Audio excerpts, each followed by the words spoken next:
Just allowing your attention to naturally settle down and in to the trunk of your body.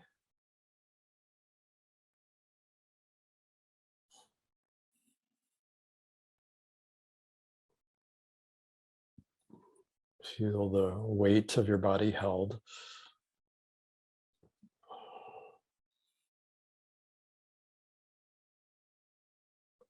And relax into that sense of being held. There's no work to do. Nowhere to go, nothing to get.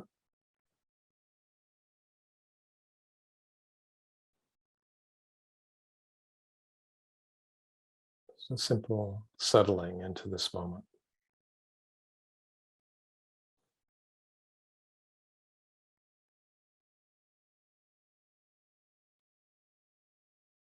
Letting yourself be,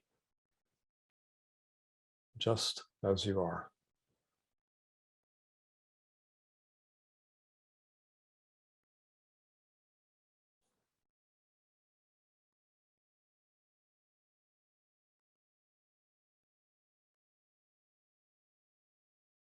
And as you do, I invite you to begin to feel into a sense of space around your body. Perhaps first in front.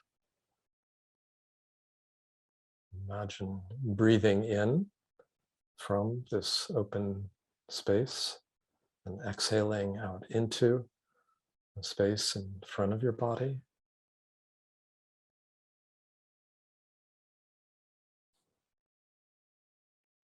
Emptying out, letting go.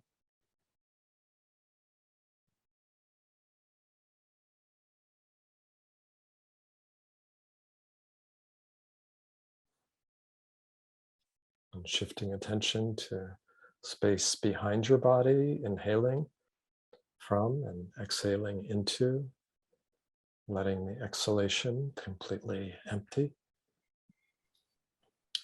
Waiting for the in-breath to come of its own.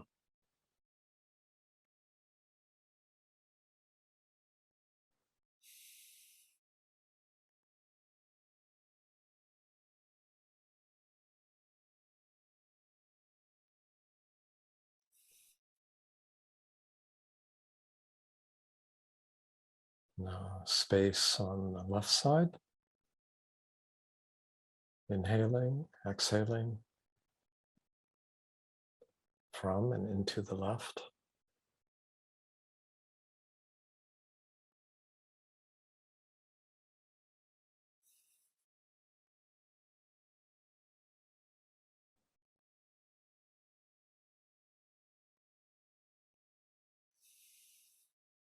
Space on the right side.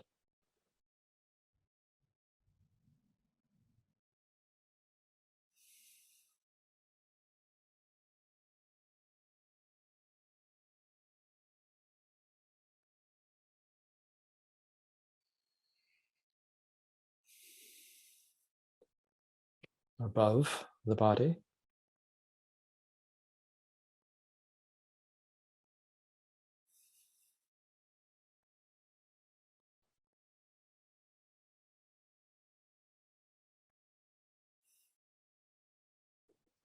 And below, inhaling as if from underground, letting the exhalation completely release and empty out.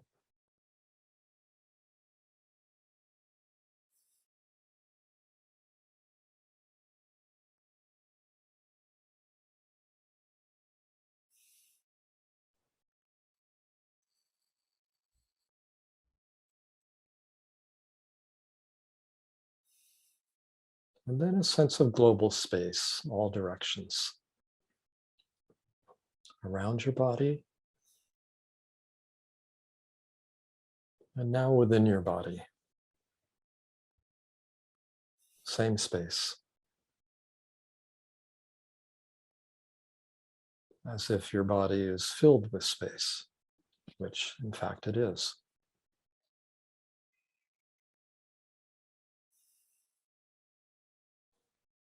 Body as a field of sensation within a greater spacious field.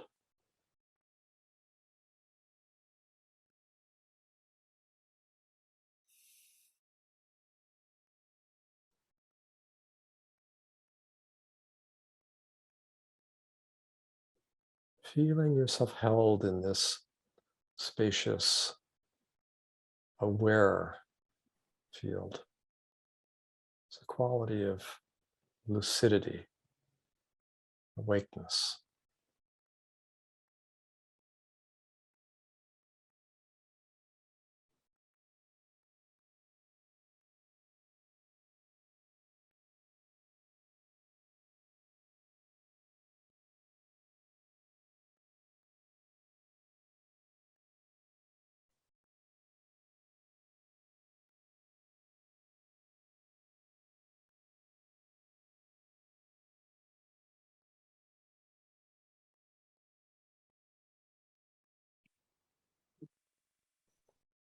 Resting in spacious awareness.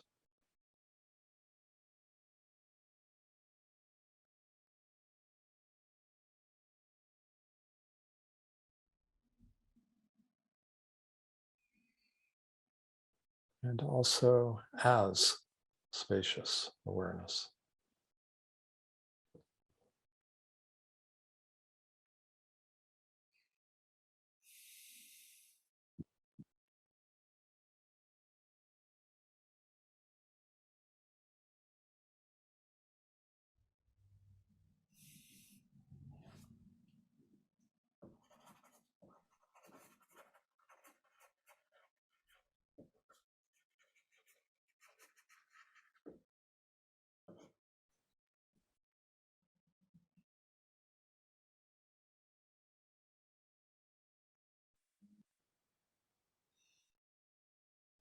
What is it like to have no boundary or border?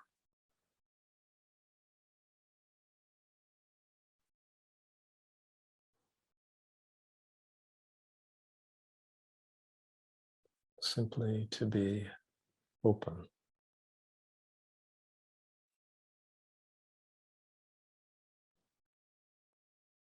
Undefined. Unconfined.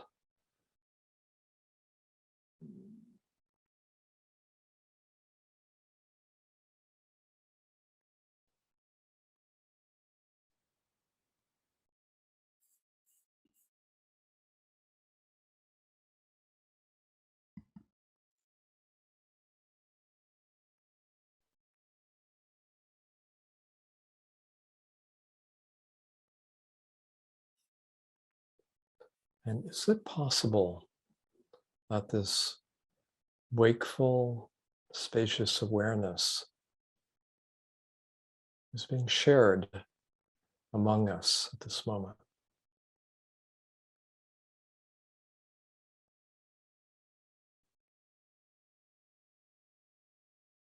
And that it's not separate.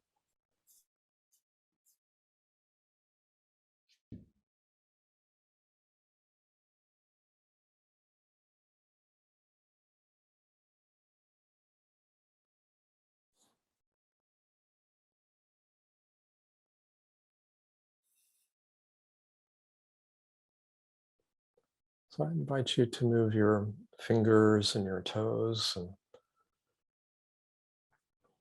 just open your eyes a little bit, not fully. And just notice what happens when we let in the visual field to the sense of spacious awareness. Take your time.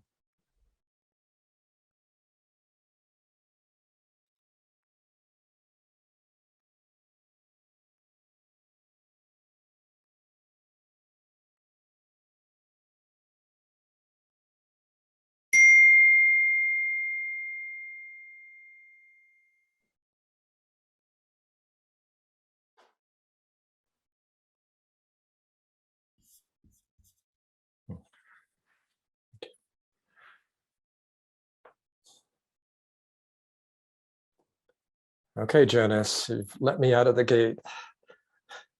We'll see what gallops forward. Thanks for sharing the silence, spacious awareness. It's palpable, isn't it? Or it can be palpable. It's the beauty of actually shared, spacious, and I will add another descriptor, loving awareness. As we let go of who we think we are and all the somatic contractions and emotional reactions and core beliefs that go with that, we just feel ourselves simpler and simpler, just kind of stripped down and opened up. And it's harder and harder to say who or what we are, and we don't need to. That's the beauty in this simplicity, this naturalness, this freedom, this love. And we discover, as we deepen in our investigation, that this is shared by everyone. This is the same ground of being. This is the same depth of heart that we all share. And that's a beautiful, beautiful discovery. Kind of surprising to many people, just how intimate this awareness is. So, as Jonas was suggesting, I'm a retired psychotherapist, and I've taught graduate school, master's level counseling students. Are the three of you in the helping professions? Do you work as therapists, or? I'm curious. No? No. Oh, you'll have to, Dorothy, unmute yourself. I'm a retired therapist. Okay. Yes. Social worker. And Roger, I'm sorry. Worked for hospice many of those years. Okay, wonderful. And Roger and Lori? I'm not a therapist. Okay. Who am I? Who are you? We don't need to know. I'm not in the helping professions. Okay, all right. So that's good to know, because often, when I do speak to groups, it does have some number of people in the helping professions, and I tend to gear towards that audience. So I will not, even though you're retired, Dorothy, in this. So I have trained and supervised master's level counseling students for over 2 decades, and kind of started on this path formally with a meditation practice in 1970.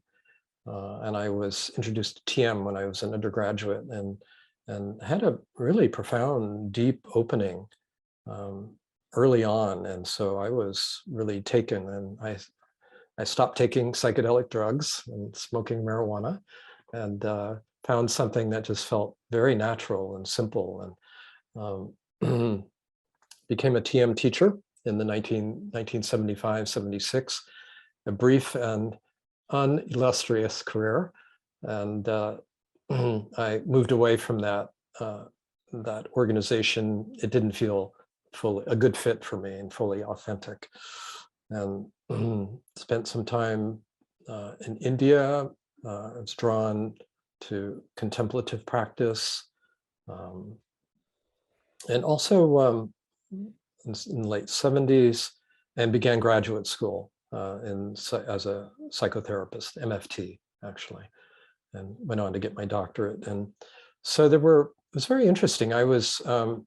I studied with the European sage, Jean Klein, who most people don't know of, but he is better known in Europe than in the US, but he taught in the 80s into the mid 90s, and was my primary teacher. And so I was, on the one hand, I'd done a lot of long meditation courses, many months at a time and many hours a day. And I was very happy sitting, in my chair meditating, but put me in a social situation and I was anxious, So in nature, on a zafu, no problem, put me in front of an audience and, I'd be sweating bullets. So, there's a lot of concern, self-concern. And I realized I had issues to look at and like, get honest with yourself, take a look. So, and I also wanted to be of service. It was important for me to, in some way, help others. So I trained as a therapist and learned kind of existential, humanistic, transpersonal approaches to psychology. And meanwhile, I studied with Jean Klein, whose main approach is meditation and self-inquiry, a deep investigation into subjectivity. Who is this? That is the perceiver. And they were like two parallel tracks for a while. And there's psychology, spirituality, conditioning, the unconditioned. And I was curious, how do these two apparent different fields relate? It was just like an open question that I had for a number of years. And then by the early 90s, somehow that question fell away. And I realized not different, that my crazy thoughts and reactive feelings and somatic contractions, that was spirit too. It was spirit in veiled form, maybe spirit unconscious of itself, but this too was spirit and or true nature. And it was interesting to realize that the question resolved itself spontaneously. And so I began to really appreciate what I would call the role of being in my work with people, but not just in my professional work, just in my relationships. And I think this is maybe where it's perhaps more relevant for you guys. I could see how the realm of deep silence and openness and our ordinary human way of relating and relating reactively, I began to see how they kind of intermingled.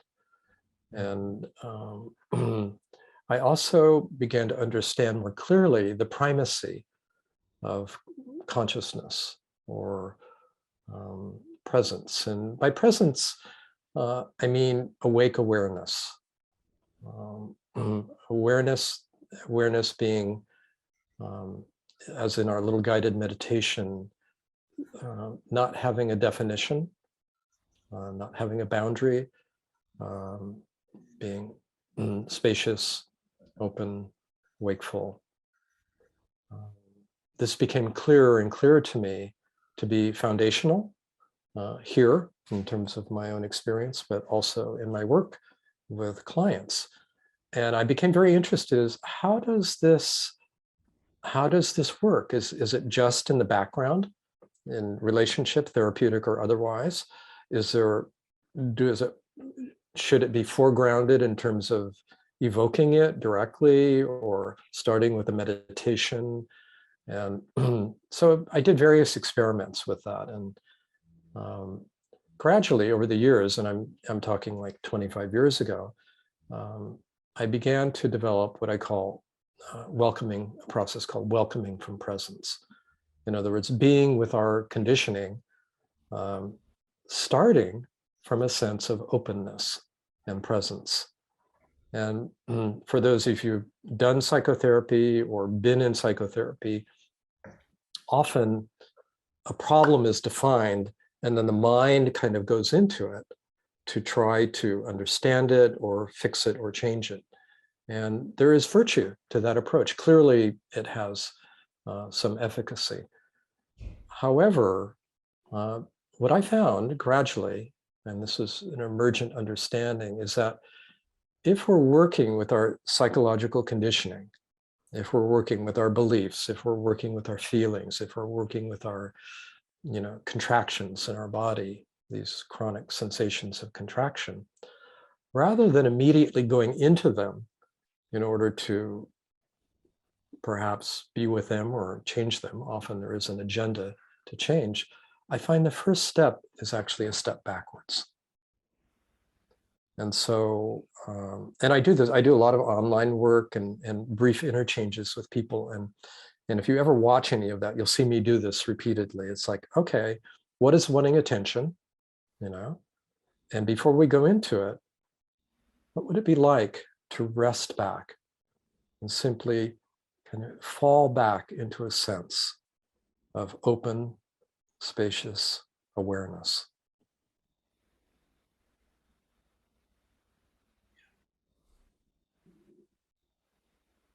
So there's an explicit invitation to rest back in and as awareness. Now, I work with a lot of people who are oriented this way, and so they're able to respond to that invitation. And if you're new to it, it may be puzzling or may be difficult, and it may take a little coaching. And we may just touch it in varying degrees, you know, a little bit or quite a bit, depending on our sort of familiarity with spacious awareness. If we're working with someone else, the presence of the person who's inviting it is a very important factor, you know, because basically the invitation is coming from spacious awareness and evoking that presence in the other, and that makes it actually easier to access. Why is that? Because our beingness is contagious. It's shared. It's amazing how interconnected and beyond interconnected we are. We share our fundamental being, which is the meaning of non-duality, not two. Means the apparent distinction between subject and object, perceiver and perceived, compelling as it is and as consensual as it is actually not the deepest truth. In fact, though we are individuated beings, we have our own thoughts, our own feelings, our own sensations, our own biographies, our own points of view. The viewing space is the same. Viewpoints are different. View space is shared. Shared ground, shared heart. And I think many, if not most, spiritual traditions are pointing one way or another to this. So anyway, I describe it in very naturalistic ways, just as spacious awareness or openness. I find that that's more acceptable to a wider range of people than, say, evoking Christ consciousness or Buddha nature or whatever. You know, I try to use naturalistic language. But step one, kind of resting back, maybe for a minute or two, and then step two. And this is something, you know, each of us can experiment with on our own, because we don't need someone to guide us. We can actually self-guide in this process, is to welcome whatever the issue is that is wanting attention. So that may be, who knows what, you know, some difficult feeling that we're having, or some core belief about ourselves, core limiting belief, maybe a knot we feel in our heart or our gut. Often I try to find where in the body there's a sense of contraction, some localization of what the issue or the problem seems to be. What's different than ordinary approaches of psychotherapy or helping, rather than trying to figure it out or fix it or change it or get rid of it, and whether in therapy or not, often that's the approach of our conditioned mind. The approach is actually simply to welcome it. Like, just, we're in a receptive, open space, and we just welcome whatever that may be. Let's say it's grief. Let's say we've lost someone close, or maybe we're just feeling sad. Or let's say it's anger and we feel a clutch in our solar plexus. Or let's say it's a sense of shame or unworthiness, whatever it may be. There's a sense of welcoming it in, and then simply being intimate with it, rather than trying to fix or change. So we bring affection and curiosity to our experience. And what's very interesting is that with that kind of innocent attention and intention, a very spontaneous transformational process often unfolds. We're actually giving space to our inner experience, to the quality of listening and quality of kindness, for it to naturally respond. And we all know what it's like when we're listened to in this way, don't we? When someone is really interested in us and in our experience and open to hearing and feeling what's true for us, just naturally we come forward, don't we? If there's enough safety and trust. And so a very similar process goes on in terms of our interior experience. There's an invitation for a natural unfolding. And of course, with more deeper conditioning, it may take longer. But I find very often there's an unfolding process. And I do use a couple of questions when I work with people. One is, what's in the very center of this? Don't think about it. Let it come to you. And very interestingly, what's in the very center of a contracted state is openness, or an essential quality of being. And in this way, our shadow material, our difficult conditioning, becomes a portal to our deeper self. Quite surprisingly, like if we go into shame, we find innocence. If we go into rage, we'll find life energy, and so on. It's a fascinating process to watch unfold. So this is what I call welcoming from presence, and it's sort of that. And also, I work with core limiting beliefs, and I've developed a process called meditative heartfelt inquiry, which is, let's say we have a knot in our heart and we don't really know what it's about, but it's quite chronic. I may ask, is there a belief that goes with that? And if it doesn't just on its own begin to relax, and very often there is, and the belief may be in a child's language, like I'm no good, I'm bad, something's wrong with me, I'm not worthy. And often just a few words, 5, 6 words. And once we identify what that is, I'll say, check for resonance. Does that feel right? Because the wording is very important. And then I'll say, okay, let it go and just ask yourself, what is your deepest knowing about this? And don't go to your mind for an answer. Just wait. Notice what comes. And this evokes a spontaneous inner knowing, very intuitive, may come as an image, may come as a felt sense, as a direct knowing. And very often there's a spontaneous release and opening. So that's kind of my basic approach to working with people. And I ask them simply to notice what's unfolding and describe it. If I'm with someone else, then we can do that in terms of our own self-observation. Mm-hmm. So in a nutshell, that's what I call welcoming from presence. It creates an optimal field, I find, for spontaneous transformation. And it's like we're opening the door to our spiritual nature. Mm-hmm. We're making ourselves available. And that's I'm sure, as you've explored in your own conversations, that's a subtle process of listening and of opening. Mm-hmm. So we learn to listen in a deeper way. We learn to trust silence and not go to our minds, grabbing, for some kind of answer. And we actually begin to recognize responses that come from the depths, from wisdom and from love, and we let them in. And that's what's transformative, I found. Like when these insights bubble up, let's say we have the belief that, I'm unworthy. Belief a lot of people carry, I'm not good enough. And if they inquire and sense into that contraction, that knot, what arises is, oh my God, that's not true at all. A sense of radiance, a sense of connection.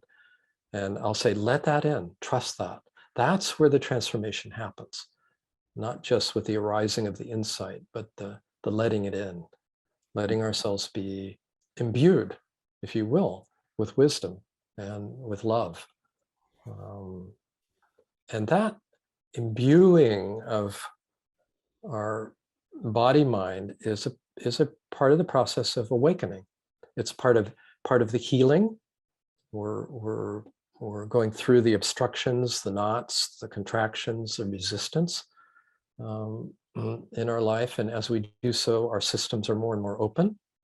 As we're more and more open, it's easier to attune with presence.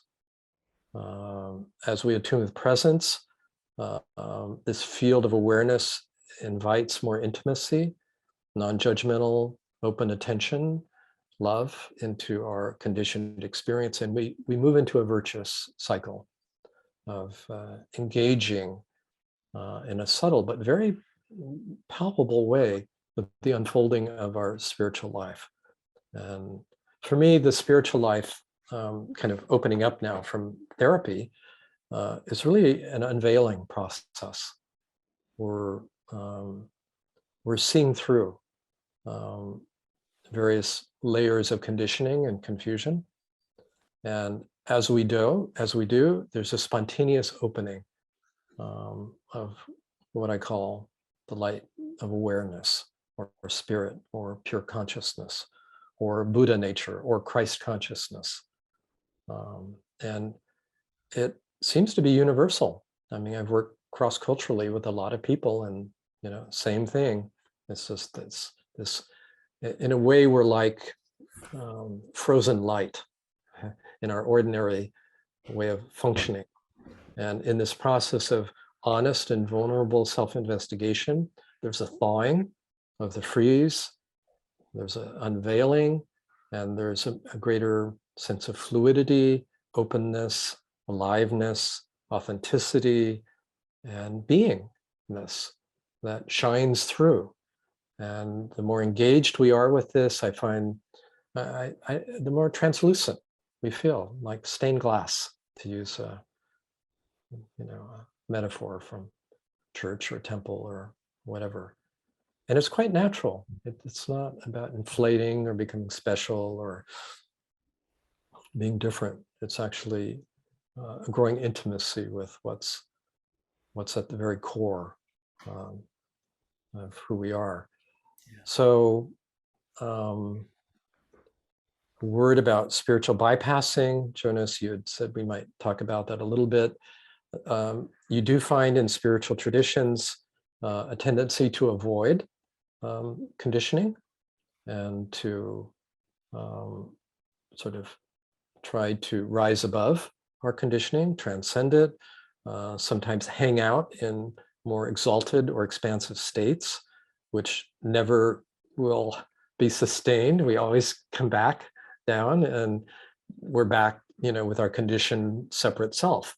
So we can temporarily step out of in a transcendent mode, but I think it's really important to bring that into our ordinary life and do that very careful, honest, vulnerable investigation. And a word about awakening too, and then we can open it up. For me, to speak of spiritual awakening, and the word awakening is used in many ways now, isn't it? Social, psychological, political. But in terms of spiritual awakening, it's really about self-recognition, recognition of our fundamental nature, who we are fundamentally, and it can be, we can have glimpses, we can have intuitions of that, and that at some point there's a shift in identity, And we recognize, oh, I'm not this separate self, skin encapsulated ego, as Ellen Watts famously coined in the 1950s. But actually, I am this openness. I am this luminous, loving, spacious awareness. Fundamentally, that's who I am. And I play this role as an individuated being. But the context, it's a shift of, like in Gestalt, it's called the ground figure shift. We shift from the figure to the ground, knowing the ground as our fundamental nature.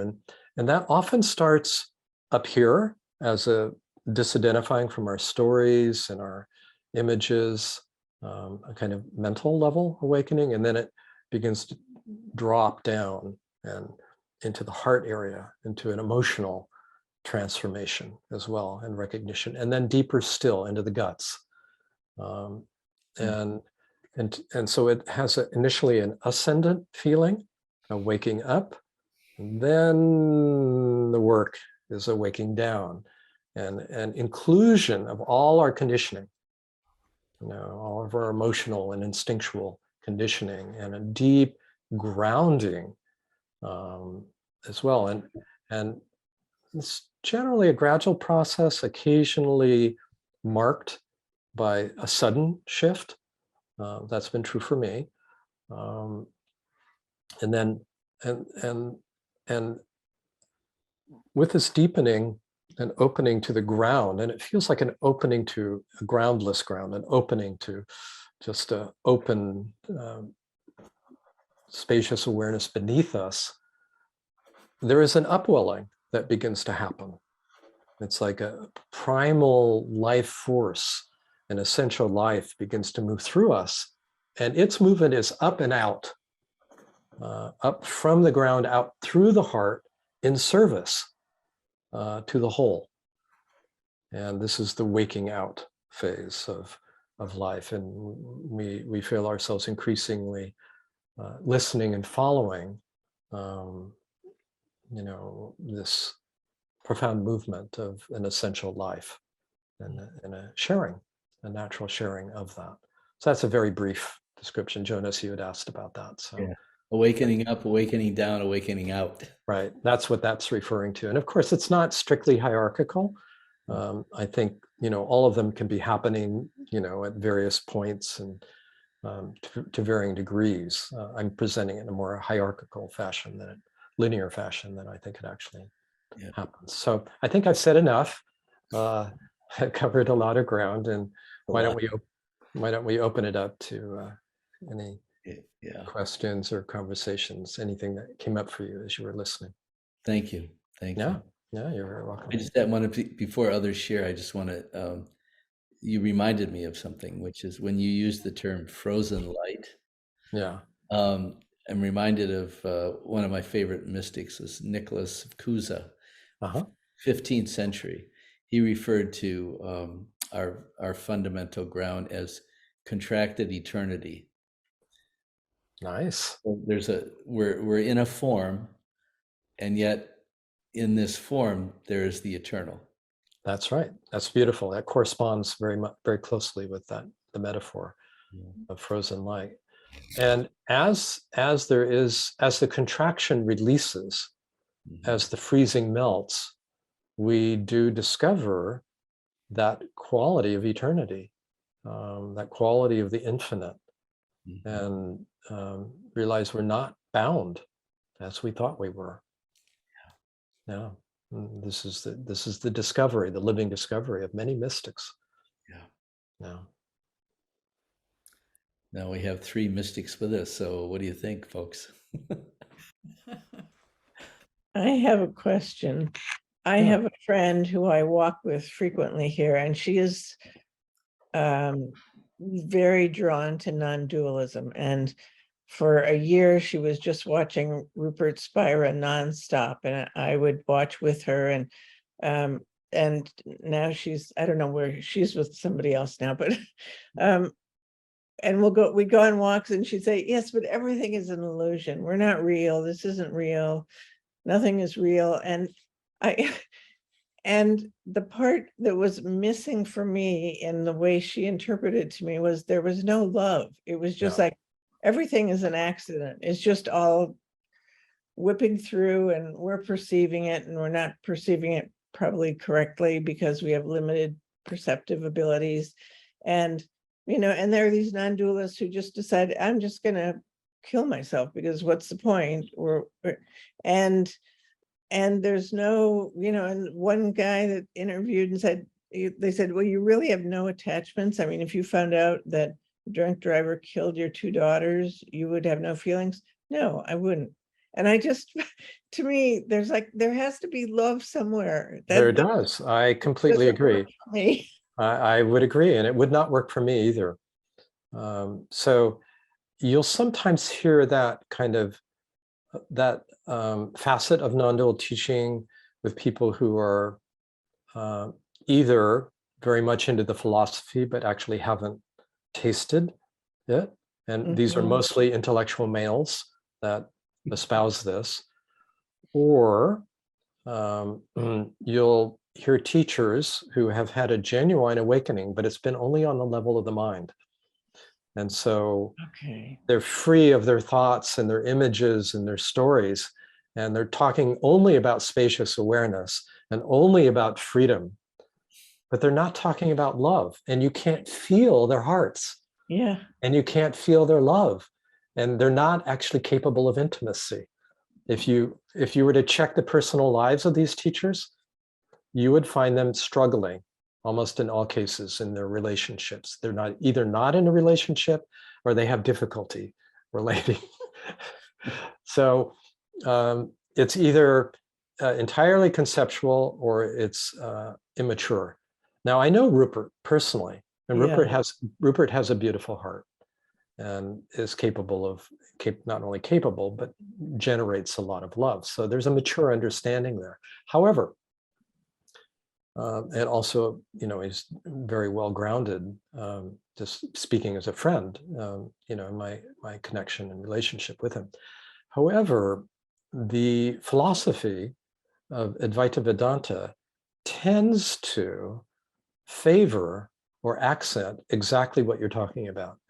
And this kind of radical sort of detachment, or I would even say dissociation.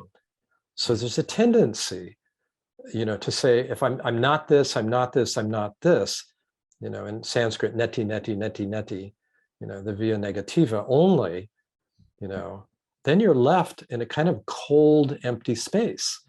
And you're a kind of distant witness, and you're stuck there. And that's an immature phase, I would say, of this understanding. That's why the waking down is so important. There can be an initial awakening of the mind. And then I remember when I talked to Ajahn after this happened on a retreat, Ajahn Shanti, when I was with him, and he said a few weeks, maybe 6 weeks later we met, and he said, the same thing that happened here, notice if it can happen here. And he pointed right to his heart. He said, you know something about this already. And it took a few years, a couple of more years, and then that same awakening of the heart came. So what is that awakening of the heart? It's certainly, there's a human warmth there. These teachings that if you lose someone beloved, you don't grieve, I think is nonsense. I think it's really misleading and actually a dangerous teaching. It really is dissociative.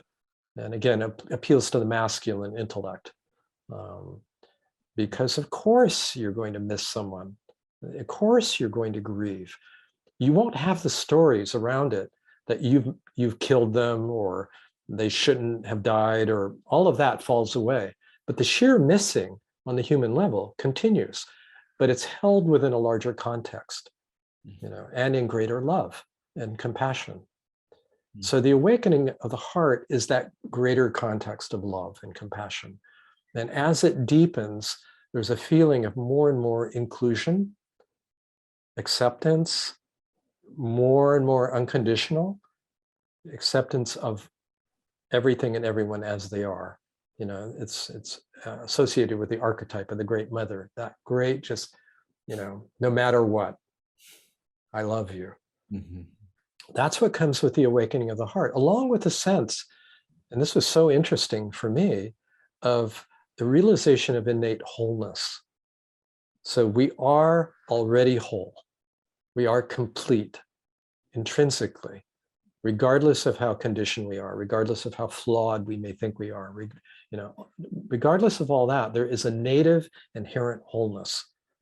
And the awakening of the heart is a very visceral, immediate recognition of that sense of wholeness.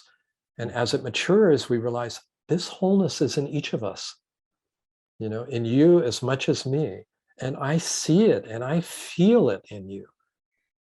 I know the truth of it, not as a nice idea, not as a good conceptual framework, but as an actual perception, heartfelt perception.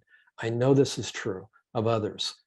And that recognition of wholeness, completeness, is an expression of love. Yes, yes. Now, love also, and I wrote a book called The Deep Heart, which is all about this. In order for the heart to be so open, we have to have some sense of feeling very safe and deeply grounded. And our minds need to be very clear also to live from such an open heart space. So I attend to that as well. That's beautiful, vision. Thank you. And it brings up a question for me. What, John, about Martin Buber and I and thou, I, it.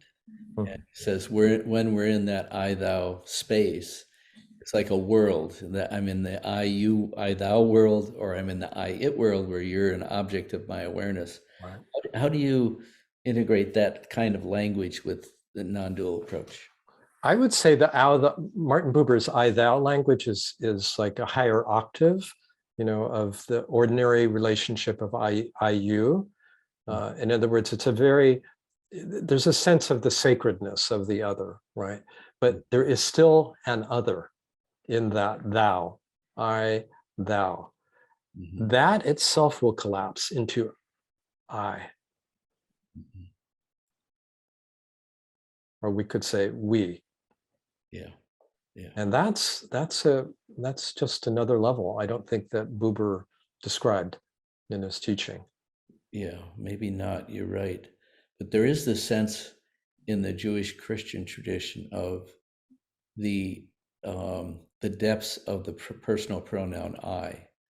Like, for example, I think I showed you at the beginning, I grew up with this image of Jesus, which, was actually a painting by Werner Salman, who was a businessman who had an awakening.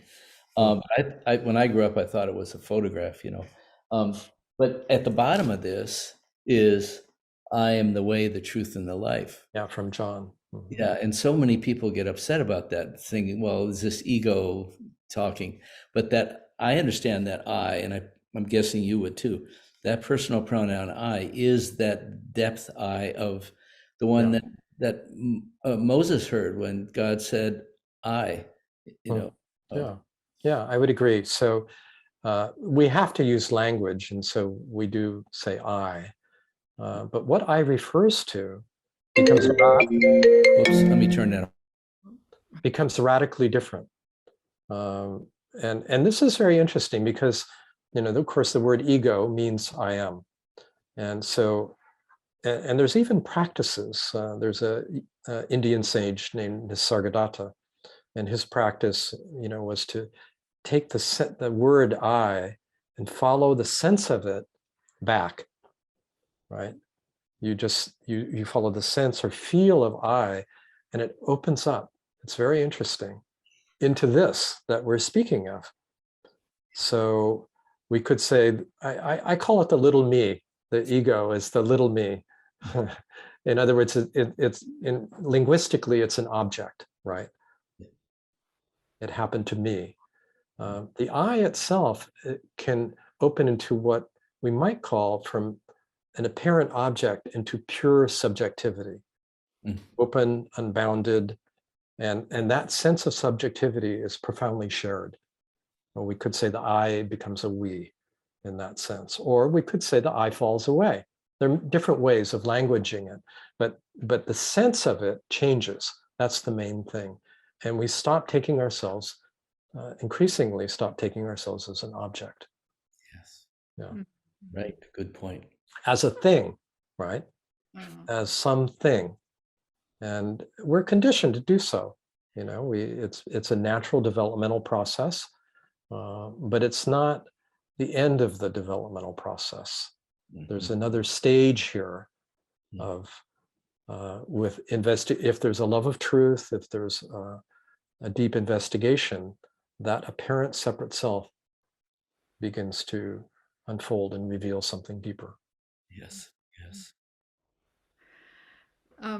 You know, you use the word safe, and I was thinking, I mean, well, the reason that I was into Buddhism for quite a while, I still am, but there wasn't enough intimacy there. It was very cold. It's pretty cool. That's right. Yeah. But you're talking, and I love your emphasis on intimacy and love, but we're in this skin, you know. It takes a lot of courage to be totally open, you know. I think it's a real, for me anyway, it's a struggle. Struggle is not the word. It's very hard to find words for it, but you know, the only non-dual writing or idea that I've heard of is from what's his name? The Christian. Keating? No. No. Richard Rohr. Richard Rohr, yes. But it's very interesting to hear that other non-dual, which is, you know, just in the, you know, which sounds totally contradictory to what I've ever run across. But I love the fact that we're not just a separate self, that we are, the I is in all of us. That's right. There is this we're in this real intimate connection. We are. Yeah. Intimacy beyond intimacy, right? Beyond ordinary intimacy. Yes, right. And to get out of your own, you know, me, this little self is, I guess that's the whole point. That's the whole. I think so. It is the point. And coming back to the question of safety, I do find in my work with people, and this is over 4 decades now, that two issues come up again and again.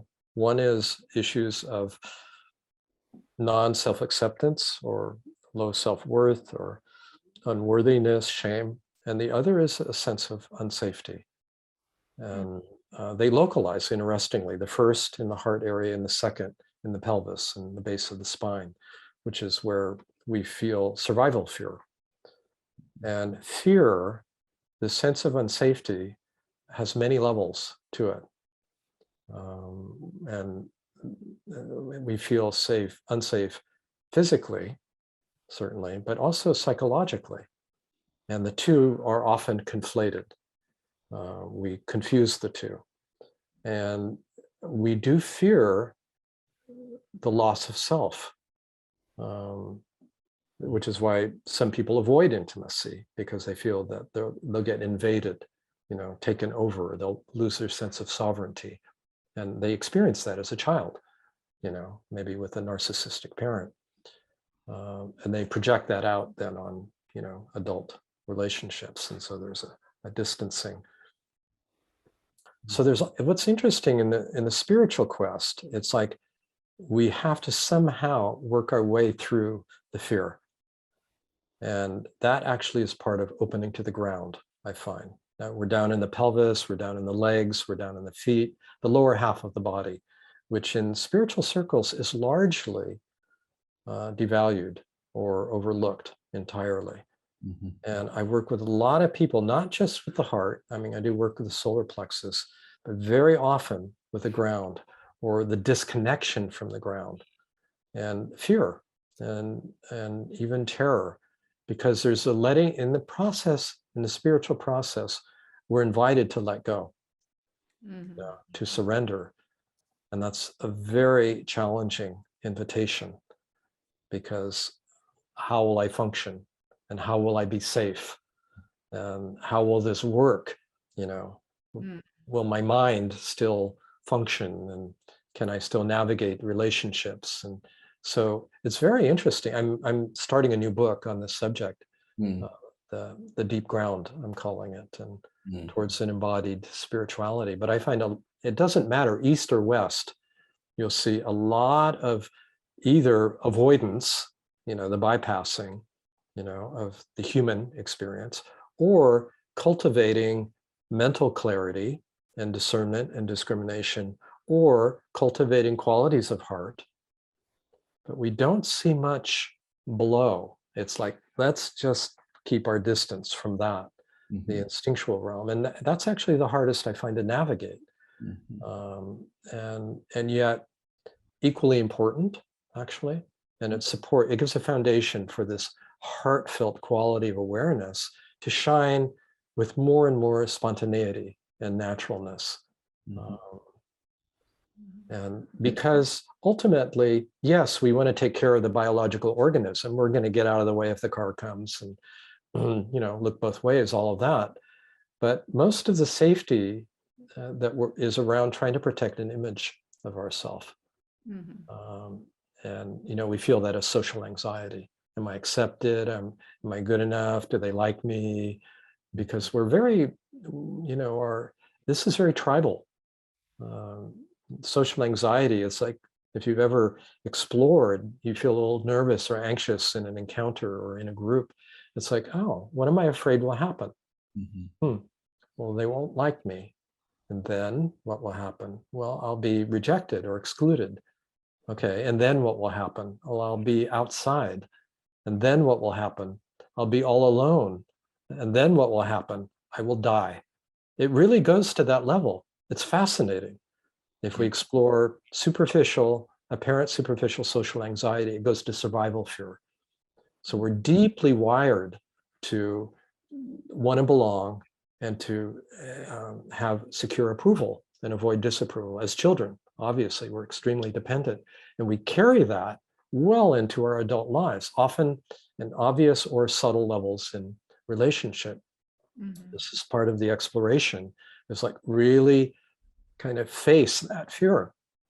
What am I afraid of? Abandonment, invasion, fragmentation. Okay, let me open to that.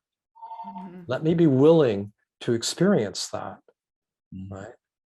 That takes courage. Yeah, and John, I want to just mention too, I'm following you here, that the word safety came up in the Empty Bell community, I don't know, last month or so, and one of the responses that came out was that the sense of at least physical safety, but psychological, emotional too, it's more difficult for women to feel safe Absolutely. than men. Yes, absolutely. It's very true. Yeah. And so none of this is to say we should not create safe physical spaces and be respectful and non-invasive and aggressive with each other. I'm all for that, right? Clearly that creates a context where we can begin to let down and explore more deeply. If we're working with a guide or a teacher, it's really important that we feel that sense of safety and also a sense of autonomy. We're not giving up ourselves to someone else, but we are opening to being supported and to being guided with someone who is trustworthy. And so the relationship is important, in that regard too. But ultimately, it's like, as we explore the question of psychological safety, we discover, I would say, that our essential nature is always safe, cannot be harmed. And that is profoundly liberating, right? To discover that it brings us such a sense of freedom and spontaneity, then, right? Instead of living like that, to live like that. Yeah, no, I'm Roger. I want to see what you have to say too, but I just want to add there that I may have mentioned to you, John, that I'm reading Eddie Hillisom's An Interrupted Life No. in Holland, and she really beautifully, magnificently lived what you're describing on the way to Auschwitz. Wow. With family and friends and seeing them dragged away. Yeah. She just, now I wouldn't say clung. She was absolutely focused on the inner safety that she had felt with God, with capital U-Y, which she said over and over again. Yeah. No matter what, no matter how horrible it became. Well, that's exceptional, isn't it? And there are a few individuals. There's another called Jacques Lucero. He's a French writer who was 18 years old. He led a big resistance group. He was blind in Paris, France, and in 1944 he was caught by the Gestapo and sent off to, I don't know, was it Auschwitz or Buchenwald? And he kept that same kind of clarity and openness through that, what I call Nazi hell. So, I mean, that's a real test, you know, of one's depth of surrender and openness to not contract in such extreme circumstances. Yeah. Very admirable. The name of his book is And There Was Light. Beautiful book.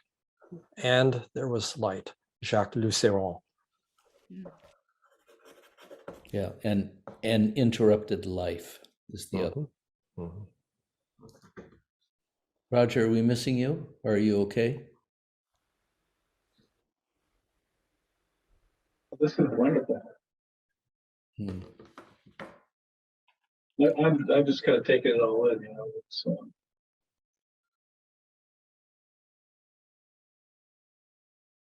It's expanding.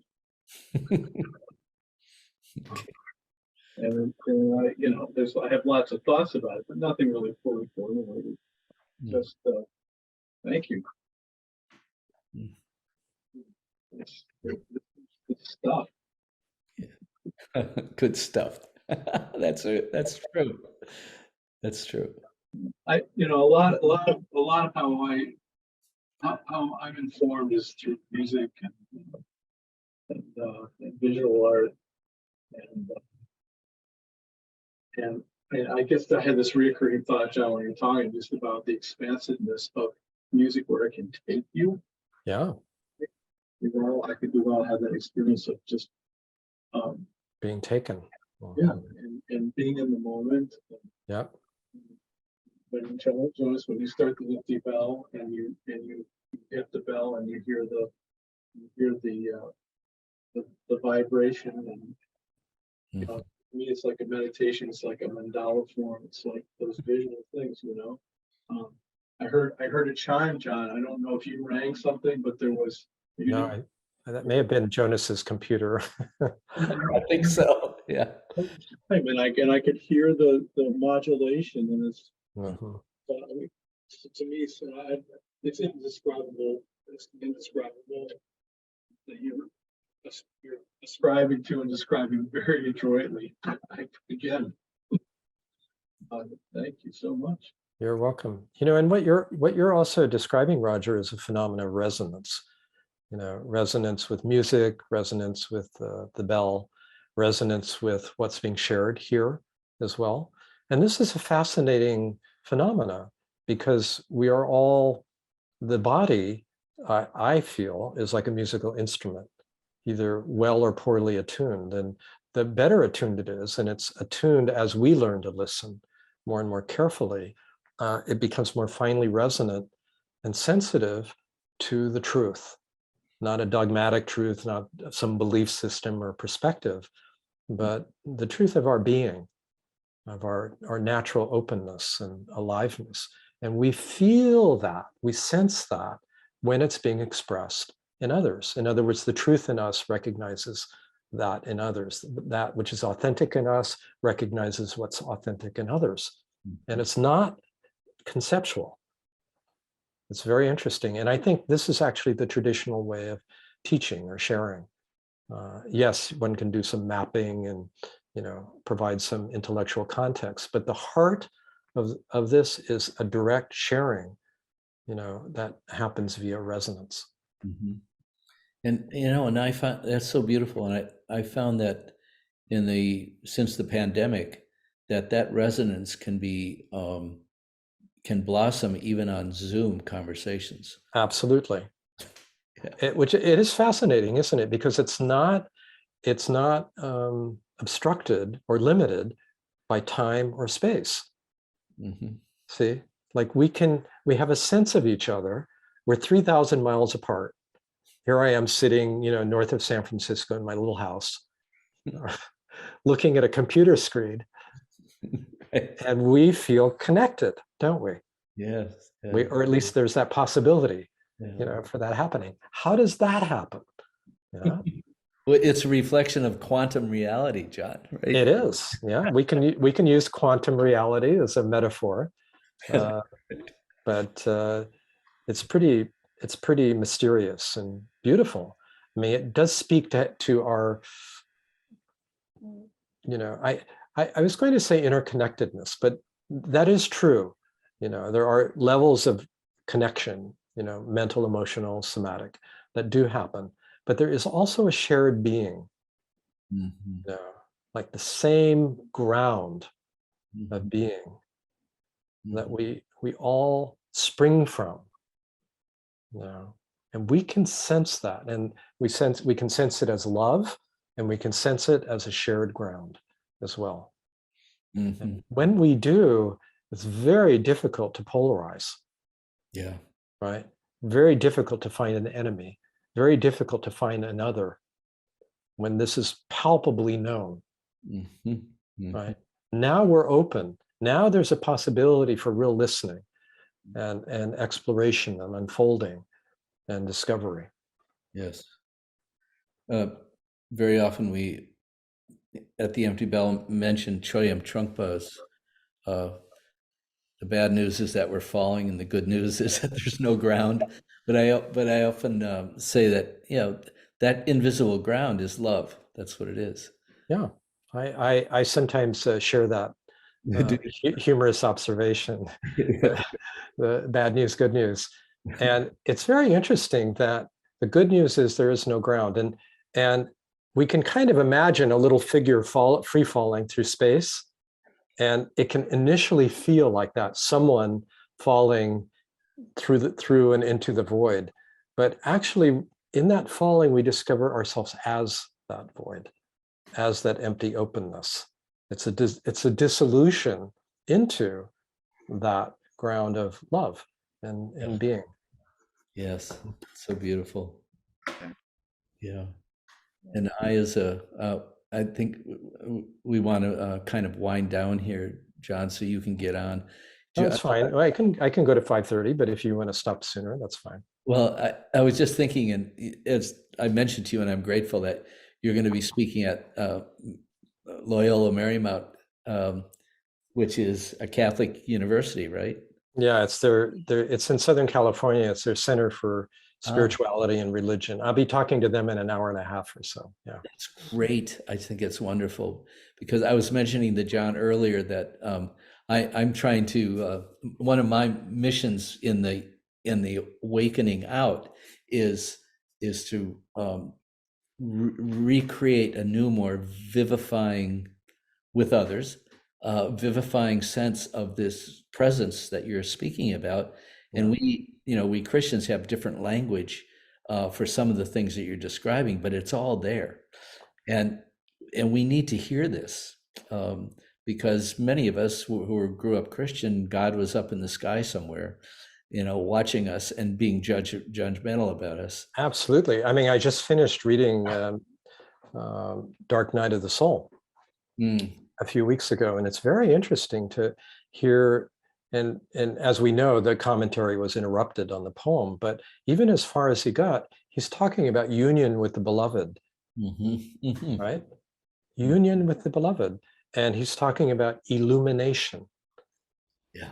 All right. There's the via negativa, there's the illumination, dark night of the senses, and so on. There's a letting go of our conditioned identity an opening, an emptiness, then an availability to open to the divine. I mean, it's a medieval language, but he's pointing that experience of losing oneself, being taken, and experiencing a sense of illumination is immediately recognizable to me from a different path. I mean, I was raised Christian, but was drawn early on to Indian spiritual contemplative tradition. But I do recognize in John of the Cross's description, it's immediately resonant for me. Yeah, that's beautiful. Like I was once a third order Carmelite with a monastery. Yeah, you were in the lay order. Yeah, I remember that. That's right. Yeah, and it's a luminous darkness, really. I love this expression.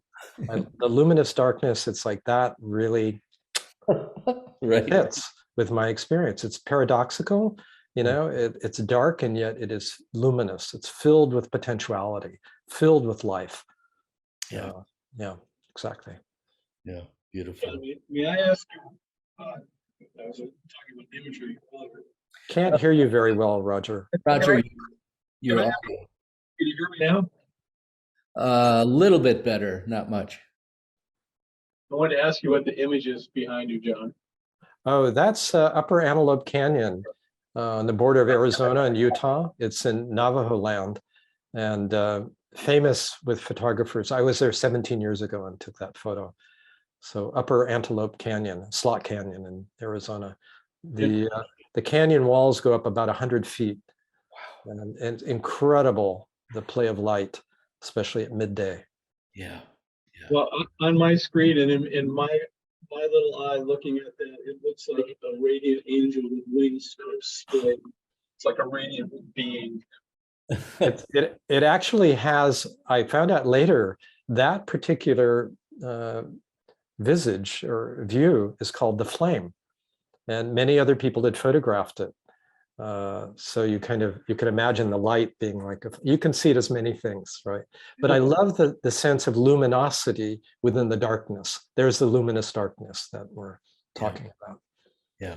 Yeah, the kind of the core light and the light in the core of our being, and yet dark in the sense of not in the unknown, not conceptual mind, but just alive in the core of who we are. That luminosity is a very vivid experience for me, and it transposes to the world. So coming back to the observation, I think Lori, with your friend who is dabbling in non-dual philosophy, I was kind of studied in that tradition, but I also, for me, I found it too transcendent. And I mean, there's a beauty in that letting go of who you think you are, but there's a way you become otherworldly and detached. And there was another non-dual tradition that comes out of Kashmir, the Shiva Shakti tradition, Kashmiri Shaivism, which really kind of brings you back into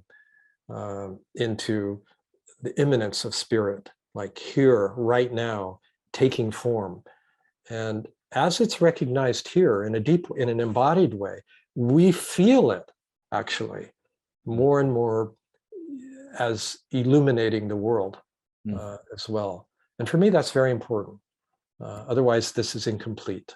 It's an immature realization. And I know Rupert talks about a facing in and then a facing out, 2 steps. He recognizes this and includes a more, what's called a tantric element, not sexual, but in terms of immanence of spirit within all form. Yeah, and there's a Christian mystic, Jan Ruysbroek, 15th, 16th century, who spoke about the double mirror inside of us. So the mirror is mirroring what's outside to inside and what's inside to outside. And they're one. That's right. Yeah. True nature reflected from both directions. Yes. Yeah. Same. God everywhere, in other words. I think the challenge for me about the experience that we're describing here is when I'm doing environmental work, and I brought it up with you earlier, that dealing with a lot of lawyers and dealing with financial stuff, and and people who really kind of contemptuous of anything religious or spiritual, but maintaining that sense of a kind of oneness with everyone and everything. And yet I have to be really smart about how to deal with people who are coming from a different place. That's right. That is a great challenge, right? It's like, how does this understanding transpose into ordinary relationships with family, with friends, with business associates? I mean, that's where the rubber hits the road, and to be able to function, on a practical level with others, talk about the weather, sign documents, make plans, at the same time, on the level of the heart, maintaining a knowing connection with what's essential in the other, whether they know it or not. Right. Now, my big practice has been sensing this in Donald Trump.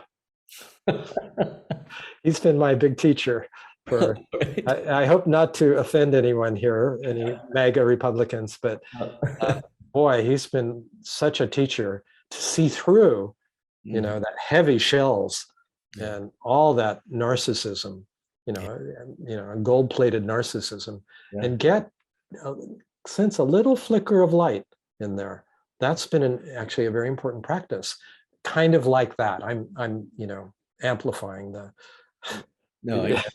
the practice. I am really glad that the conversation has gone this direction, because I was thinking that 10 minutes ago about, like, how do you bring this to the ground, to our daily lives and interacting in the world? And so you've hit the nail on the head. Well, I'm glad, and because for me this is about being practical. This is about our daily, ordinary life, and for me, there's a very simple practice, and it's not original at all, but I'm sure I've heard it, but it's really a heartfelt blessing to someone. There are Buddhist versions of this, kind of radiating compassion, metta. But for me, it's like I sit, I imagine the person that I'm having some conflict or difficulty with. I get very quiet and I feel into their heart space. And then I have a sense, and I don't believe it's projection, of some sense of luminosity or radiance. And from this heart to that heart, I offer a blessing. May you be happy. May you be well. May you discover your true nature. And because we are so interconnected, emotionally, energetically, particularly with people we care about, but really it's true in general, I believe that has a beneficent effect. I could not prove it. I have no scientific study to validate that, but I believe that this is a beneficent movement of attention. And we're supported. I totally agree with you. We're supported in that. I think it was yesterday where the Nobel Prize was awarded to these quantum scientists who were talking about exactly that. About quantum entanglement, right? Yeah, and that's right. And action at a time and space is irrelevant. Spooky action at a distance, as Einstein called it. Yeah, it's quantum entanglement is a fascinating process, and it demonstrates this, this fundamental non-separateness, really. Not only interconnectedness, but non-separateness that lies in the core of our being. Well concealed, I may add, not necessarily easily perceived, but worth the investigation. Yes. Right? And I think it's what on a deepest level we all want. We look for it, we know the teachings, we look for it out there, and then we start looking for it in here. And then we realize the one who's looking is it. Right. Oh my God. Who's looking? I mean, that's such a revelation if it happens spontaneous, like I'm the one I've been looking for, not the little me, but anyway, I go on and on.